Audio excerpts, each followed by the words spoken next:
Friends, welcome to Thulasi Priya recipe.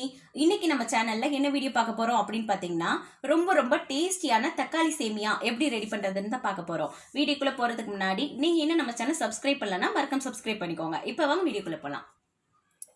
இந்த தக்காளி சேமியா வந்து பாத்தீங்கன்னா நார்மலான சேமியா மாதிரி இருக்காது, ரொம்பவுமே டேஸ்டா இருக்கும். இப்ப ஸ்டவ்ல வந்து பாத்தீங்கன்னா ஒரு வடைச்சட்டி வச்சுக்கலாம். இதுல வந்து தேவையான அளவு வந்து பாத்தீங்கன்னா இப்ப எண்ணெய் சேர்த்துக்கலாம். ஒரு 3 ஸ்பூன் எண்ணெய் ஊற்றிக்கலாம். எண்ணெய் சூடானதுக்கு அப்புறமா இப்ப கொஞ்சமா கடுகுளுந்தம் பருப்பு சேர்த்துக்கலாம். அடுத்து 1 ஸ்பூன் அளவுக்கு கடலை பருப்பு வந்து போட்டாச்சு. அடுத்து சீரகம் கொஞ்சம் போட்டுக்கலாம். இதை வந்து லைட்டா வறுத்துக்கலாம்.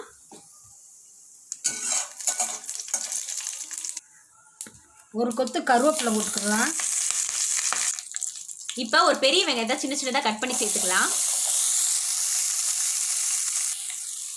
3 பச்சை மிளகாய் போட்டுக்கலாம். இப்போ இதை வந்து பார்த்தீங்கன்னா நல்லா வதக்கிக்கலாம். வெங்காயம் வந்து பார்த்தீங்கன்னா லைட்டாக கலர் சேஞ்ச் ஆகட்டும். 2 தக்காளி பழத்தை சின்ன சின்னதாக கட் பண்ணி போட்டுக்கலாம். இதையும் நல்லா வதக்கிடலாம்.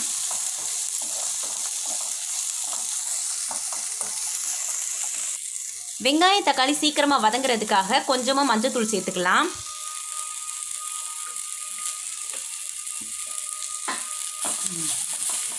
தக்காளி வந்து பார்த்தீங்கன்னா நல்லா பழமா எடுத்துக்கோங்க, அப்பதான் டேஸ்டா இருக்கும். வெங்காயம் தக்காளி வதங்கிடுச்சு. இப்போ 1/2 ஸ்பூன் அளவுக்கு தனி மிளகாய் தூள் வந்து சேர்த்துக்கலாம். கரம் மசாலா தூள் 1/2 ஸ்பூன் போட்டுக்கலாம். இப்போ இதை வந்து பார்த்தீங்கன்னா நல்லா மிக்ஸ் பண்ணிக்கலாம். இப்போ இதில் கொஞ்சமாக தண்ணி சேர்த்து மிக்ஸ் பண்ணிக்கலாம்.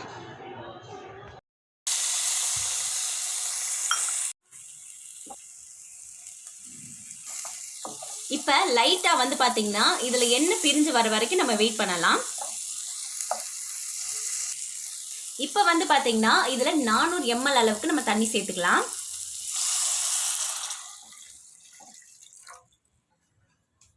தேவையான அளவு உப்பு போட்டுக்கலாம். இப்போ இது வந்து பார்த்தீங்கன்னா நல்லா கொதிச்சு வரட்டும். தண்ணி வந்து நல்லா கொதிச்சிருச்சு. இப்போ ஒரு பாக்கெட் சேமியா வந்து இதில் சேர்த்துக்கலாம்.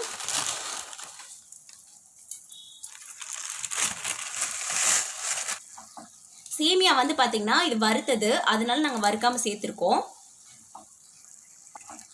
உங்ககிட்ட இருக்க சேமியா வந்து பார்த்தீங்கன்னா வறுக்காத சேமியா இருந்தால் நீங்கள் எண்ணெய் ஊற்றி வறுத்துட்டு அதுக்கப்புறமா இது கூட சேர்த்துக்கோங்க. இப்போ இதை நல்லா மிக்ஸ் பண்ணிக்கலாம். மிக்ஸ் பண்ணிவிட்டு மீடியம் ஃப்ளேமில் வச்சு நம்ம மூடி வச்சுக்கலாம். ஓகே, இப்போ ஓப்பன் பண்ணி பார்க்கலாம். சூப்பராக வெந்துருச்சு. இப்போ வந்து நம்ம ஸ்டவ்வை ஆஃப் பண்ணிவிட்டு வேற ஒரு பிளேட்டுக்கு வந்து மாற்றிக்கலாம்.